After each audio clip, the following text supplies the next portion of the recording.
School safety has turned into my life's work. We have to make sure that when a kid is in our facility and in our care, that we are doing everything possible to keep that kid safe. When there's an emergency in a school, it's all entities are going to be responding, and so we have to be on the same page and speak the same language so that we can be the most efficient in our responses and make our students and staff as safe as possible. The work that the I Love You Guys Foundation is doing sets people up like me to do that work, and to do that work the best we possibly can. Standard Response Protocol was inspired by the shooting at Platte Canyon High School in 2006. At that time, we were using a crisis response manual that was around 72 pages. All of those 72 pages really came down to 5 distinct actions that you could take in the classrooms. It was lock down, lock out, shelter in place, and evacuate.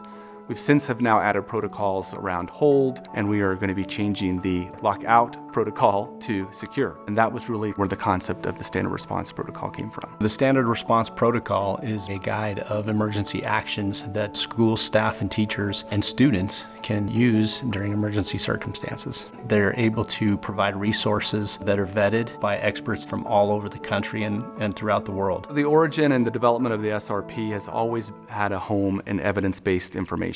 The intent of going out and talking to our law enforcement partners and our first responders and our teachers and our students was to develop the concepts around what works and why does it work. That at its core is evidence-based research. Unfortunately, as we continue to see acts of violence occur in our schools, and every time one of those happens, we learn something new from that around how to respond to crisis. The I Love You Guys Foundation does a great job in making sure that their processes and their procedures stay current.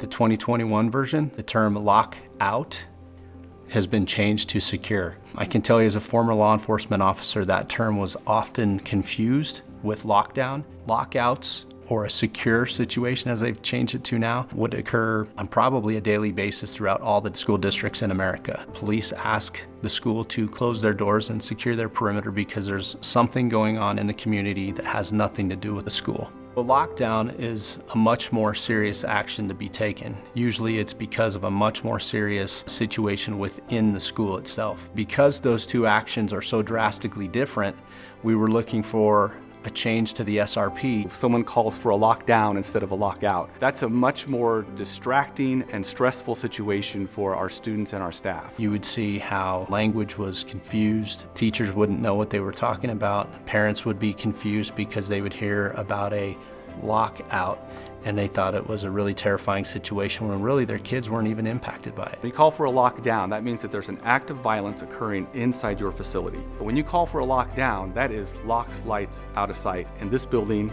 and all buildings stop.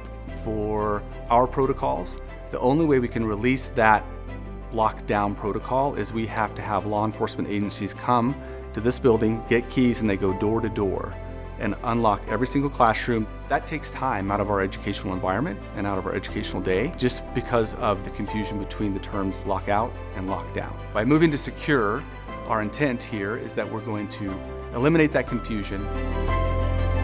The other change this year is one new action, hold. We could use that hold to say, hey, listen, we're not releasing you out to the hallways. Hold is a good intermediate action. We had a situation where we had a student who was ill in the hallway and that needed medical attention from first responders. For us to be able to say, we are now in a hold, and for students and staff to understand when that bell rings that you're going to stay put in your classroom is a huge thing for us. That is critical for us to be able to get first responders in, respond to the situation, and get first responders out.